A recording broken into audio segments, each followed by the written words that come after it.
écoutez, car nous sommes de plus en plus dans cette situation. Une personne sur 3 aux États-Unis se tourne vers les podcasts chaque mois, selon des études. Je pense que nous avons atteint un point d'inflexion. C'est peut-être la raison pour laquelle l'industrie est renflouée avec du cash. Spotify menant la marche, et jusqu'à 500 millions de dollars ont été investis sur les principaux producteurs de podcasts. Cette entreprise de musique en streaming regarde désormais au-delà de la musique. Spotify a publié un message sur son blog expliquant qu'il n'est pas qu'une entreprise de musique, mais aussi une entreprise d'audio. Stimulé par les chiffres peut-être, le nombre d'auditeurs devrait croître largement au cours des années à venir, de 287 millions en 2016 à 1,85 milliard d'ici 2023.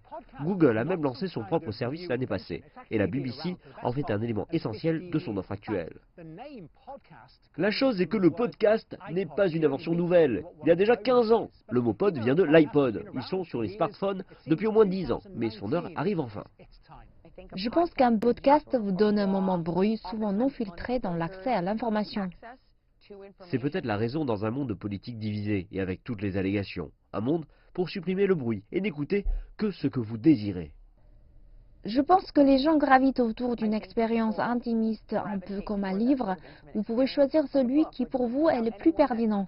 Ce n'est pas que la présence de nouveaux canaux pour choisir l'information, c'est plus le choix de votre propre aventure.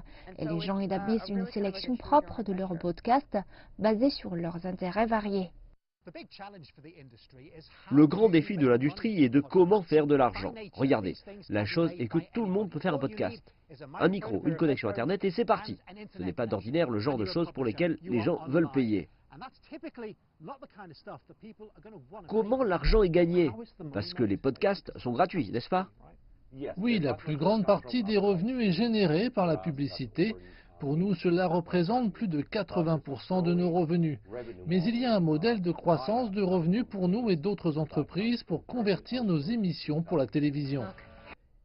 Et certains sont des émissions comme Homecoming, la série de Julia Roberts sur Amazon, qui vient d'un podcast. Et Dirty John, avec plus de 50 millions de téléchargements accompagnés d'une série TV.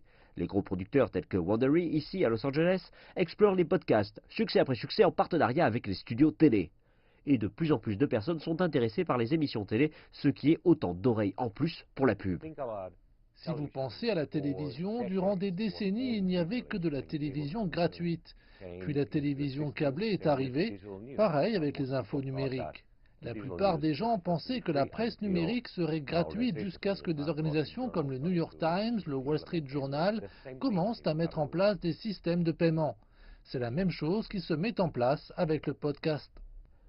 Et aussi ce moyen à ses jours, sa façon de se mouvoir. Tous les yeux et ici les oreilles sur les podcasts vont finalement connaître leur heure de gloire.